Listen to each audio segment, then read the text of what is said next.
Alright fellas, what's up? It's your boy Dark Kale right here, coming to you for another informative video from the rig. So today's video is basically a warning to owner-operators with multiple trucks. You know, like you got a truck, you got multiple trucks, you're a business, you got your own business, and you got multiple trucks, and you got your trucks rented out to other drivers. So that's what we're gonna talk about today. I'm gonna just let you guys know something that I went through just this week. I'm not gonna give no names. I'm not gonna put nobody out there, but I am gonna make a video about it because there might be people in my situation, and just let them know the shit that can happen, man. So my situation. If you guys seen my previous videos, I made a video about purchasing multiple trucks. So in my case, I only have 2 trucks. You know what I'm saying? I have a 05 Century, and I got my 2008 Kenworth, which is my baby right here. This Bella. You know what I'm saying? My truck. This is the newest truck I have. And I got this Kenworth financed through the company that I haul loads for, which is Maybach. You know what I'm saying? The name of my business is American Chief Transport, and then I have, I haul loads for Maybach.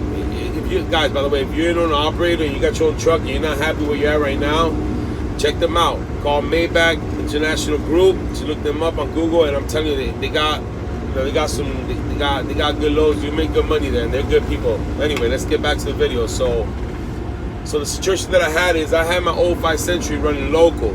I purchased the 05 Century when I jackknifed my other truck that I was leasing. And you know what I'm saying? And if you watch my previous videos, and you know what happened with all that. It wasn't good for over the road, and I'm an over the road driver. So what I did was I drove it like I was driving it local for a while, and then I ended up purchasing this Kenworth. My company, Maybach, called me and said, "Hey, we got this truck that the kind of truck you wanted." And like I said, it's the previous video. I got into this truck with no money down. Great deal. I basically stole this truck. So anyway, I put someone in the truck to run the local. And again, I'm not gonna say no names. I'm not gonna put nobody out there. But so this person in my truck was running a local, and my truck had a little issue. So I'm gonna let you guys know the reason why my truck couldn't go over the road. So the truck had a little issue where it wouldn't overheat. There's no white smoke coming out the pipe. The truck runs perfectly fine, doesn't lose strength. The only thing is, I guess the head gasket. At first I thought it was an oil cooler, and I changed that, and it wasn't that. So then we determined that it has to be, I guess the head gasket has like a little split where the oil, there's like little holes in the head gasket from what I was told. And I'm getting bits of oil into the coolant. So I don't have oil going in my coolant. It's just some oil getting into the coolant reservoir, but it's nothing major. Like after like 2 weeks of running it, there'll be like a little layer of oil on the top of the reservoir, which is easily resolved by I have a vacuum that I bought. That's what I used to do, and I'll just suck it out. Because the mechanic told me, if you just do this, you'll be fine until you get the money together to do the head job. Head job's like $3,000. So that's what I would do. I would just I would do it at the end of the week. I would just suck out the top layer, you know what I'm saying, and just top it off. Done, you know what I'm saying? So I put this person in the truck. Before I put them in the truck, I had the person with me. I teamed with them. I went over the road with the company because I wanted to, just have my reasons why I did that. So they knew what the truck needed to be done, and we agreed that they were going to do that. But guys, no one is gonna take care of the truck the way you are. So that was my first mistake, was leaving them in the truck, counting on them to do that. I should have just put the truck in the shop and just bit the bullet. So whatever. But since the truck is just running a local, my truck is running local. It's not, it's not that serious. I didn't want to spend that kind of money right there. So anyway, the person ended up driving the truck. You know what I'm saying? They weren't doing that. So what was going on is that another thing is that the person had I know the person. I'm gonna at least tell you that I do know the person, and I do know that the person had a little issue. They had an issue with drugs. That's the whole reason why I had him with me in the truck for a couple of weeks. It's a person that I was trying to help out, who was on the streets. He had a CDL, he has a clean record. So I'm like, you know what? He got clean. He passed a drug test on his own. So I gave him the benefit of the doubt. And I'll go as far as to tell you that it is one of my family members. So put him in the truck, and I trusted him. I gave him a chance. I gave him a shot. You know what I'm saying? I got out of my truck, and I went and purchased another truck to help him out. So what happened is that, the situation got worse, and I wasn't aware of how bad it was getting or how bad it was. So he ended up hijacking a load. That, you know, my truck, the trailer, with a load that was a high value load, and now this person is facing some serious charges. You know what I'm saying? And it was a big headache. And the hardest part was tracking the truck down. We didn't know where the truck was. We couldn't contact them because it was going straight to voicemail. So now the broker is on our ass. You know, he's on the ass of the company where I got the contract with the local truck. Like I said, I haul those with Maybach. With this one, I have my Century. I had a contract with this local company to run with them. There's about 14 or 13 weeks left in the contract, and the contract is basically, you know, it's $400 a week basically that they need to make off the truck, and then I pay the driver and I get the rest. All right, so I'll let you guys know. Basically, the contract it's for $1,900. It was basically like $2,000. It was $2,000 a week. Out of those $2,000, I got 15. I paid my driver and I made a little cut. You know what I'm saying? That's how we did it. So anyway, just in case you guys want to know, you know, let's get transparent over here, man. So the whole point is, the guy ended up going on a bench.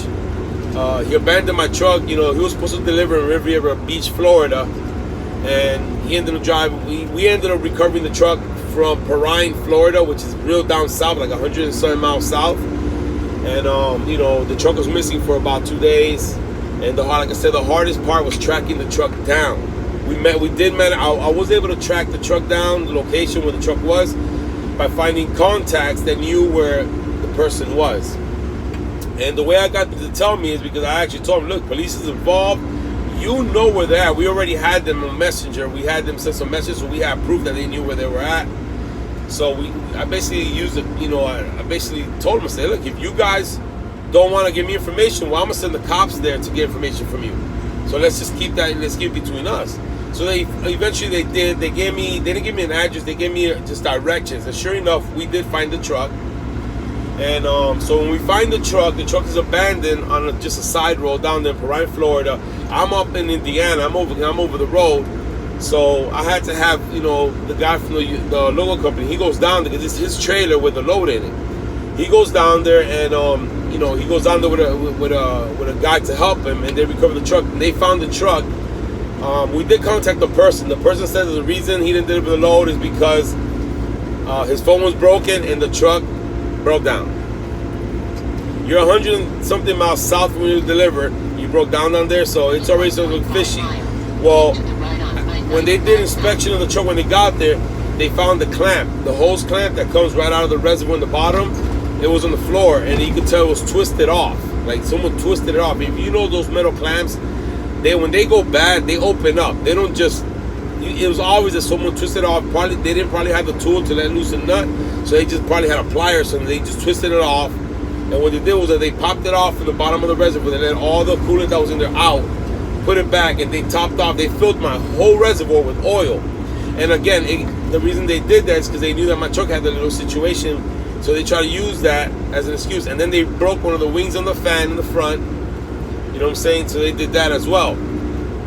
So they claim that the truck overheated. It looks like they probably ran the truck to get some of the oil in the city. I mean, they did this to cover the tracks, you know, to have proof that the truck broke down, to make themselves look like, oh, look, my phone is broke. I ended up finding out the person and putting their phone in the water to mess it up. So you have it. They were basically covering the tracks, you know, to say, hey, look, I was broke down, I didn't have a phone, and blah blah blah. So that's what they did. I don't really care about that, but it's obvious that it was sabotage. So I'm just glad we were able to recover the load. Nothing was wrong with the load, and I'm happy about that. So unfortunately for me, I had to take a big hit because, like I said, I had to cut my week short to come home to recover my truck. And I'm actually on the way there now. I just delivered in Orlando, and I'm on the way down to Fort Pierce, Florida, which is where we brought the truck up. Because the people that went down there to recover my truck for me, when I found out they found the truck, I was in Indiana, so I immediately took a load to Florida. They went and bought a clamp. They changed the clamp on it. They did a flush on it with water with a hose. They did a flush on it. They put the clamp on there, topped it off with just water, and they actually drove it up to Fort Pierce from Perrine, Florida, which I think it was like a total of 150 something miles, and it didn't overheat. So it's obvious it was sabotage. So my truck is safe right now, thank God, and the load was delivered already, so all that's got settled. And the cops told me that I had the option to press charges for damaging property because it was obviously sabotage, but I didn't do that because, like I said, it's someone that I know, it's a family member, so we'll keep that between us. You know what I'm saying? At the end of the day, you know, I had some fault in this. I trusted them. I tried to help them, and I got screwed. That won't happen to me again. So this video is mainly for owner operators that got trust, whether it's a family member or a friend or just someone you contract. Just remember that no one's gonna take care of the truck the way you are. So if you know your truck has a little issue, fix that shit. Don't think about the money at the time, because it could cost you more money down the line. Because now I'm going down there. I had to cut my week short. I have to go repair the fan. I gotta go buy a new fan. The bumper also is lifted up because he ran out of gas, out of diesel the other day. And the tow truck guy that came was a rookie, and he hooked up my truck the wrong way, so it just lifted up my bumper. It didn't bend the bumper. I got one of those nice chrome bumpers, but it kind of like, it jacked it up a little bit. And my uncle looked at it. It's just some bolt. I just got to loosen the bolts to straighten it out, and that's it. So thank God for that, because that bumper costs money, man. So anyway, I'm going down there now to go straighten out the bumper. I'm gonna go change the fan. I'm gonna do a flush with the Dawn, a good flush, just to get the truck up to Orlando, which is another 120 miles north, to take it to the shop that I have in Orlando, and I'm just gonna go ahead and do the head job on it. So I'm just saying, guys, if you guys got multiple trucks, it's great investment because you got that double income. So, I'm not gonna get discouraged for that. The only issue that I'm having right now is that my truck was under a contract, and the guy that I had a contract with, I guess he lost a lot of money because his trailer was down for 2 days. He got all kind of fines and shit like that, which he's gonna keep my brother's he's gonna keep the check to cover that. So he's trying to screw me over. He's basically giving me an ultimatum, telling me, well, you gotta come run the truck. I have another driver for the truck that I've been trying to put in that truck for the last 2 weeks already. So he doesn't want to put another driver in the truck. So he's telling me I gotta get in the truck or just pay what's left. So if you calculate 400 or 500, whatever it is, times, let's just say 13, it's like $6,000 something dollars. And I don't got that kind of money to just drop right now. So I'm in talks with Maybach to see if there's any way that, they can, that they can put everything on hold and hold my Kenworth, give me the time to finish this contract. You know what I'm saying? So then I could bring the Century up there. I have a 12.7 Detroit up there at their shop, which I was planning on putting in there in November. I was hoping to get through to November, drop the engine in there. So so we're in talks with that. If they can't do that, then I might have to just park the Kenworth over there. And right now is I don't want to lose my Kenworth. I don't feel that I should be persecuted or lose this truck because of what someone else did. Now the other option is that I could just take my Century up there, park it up there at the yard in Maybach, which is in Chicago, and I could keep riding in my Kenworth. I pay $530 a week for this Kenworth, and then the contract is like another, let's just say $400 for another 13, 14 weeks, whatever it is. So I'll just pay. I could just pay the $930 a week, because I am making money at Maybach, and that's probably what I'm gonna do. Listen, I'm not gonna give up my truck. If Maybach, I'm hoping that Maybach tells me we'll put the truck in the lot. We'll hold off for, they'll give me the 13 weeks to finish. I've been with them for years, which I'm pretty sure they'll probably work with me. And then once the contract's up, I'll go up there and I'll continue working. But in the case that we can't come to an agreement and do that, and I get it, this is a business, it's not personal. If they tell me they can't hold the truck for that long, then I guess I'm just gonna bite the bullet, and I'm just not gonna do the head job. You know what I'm saying? Because I'm hoping to hear from them today, so that I don't have to do that. Because if they tell me that we can't, then I'm just gonna hold off on doing the head job.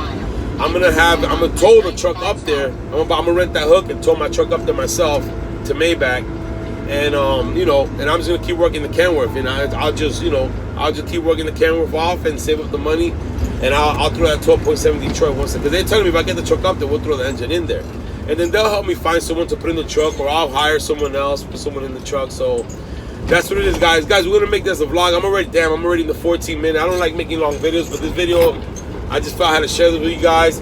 If you guys got multiple trucks, be careful. So I'll definitely make a part 2.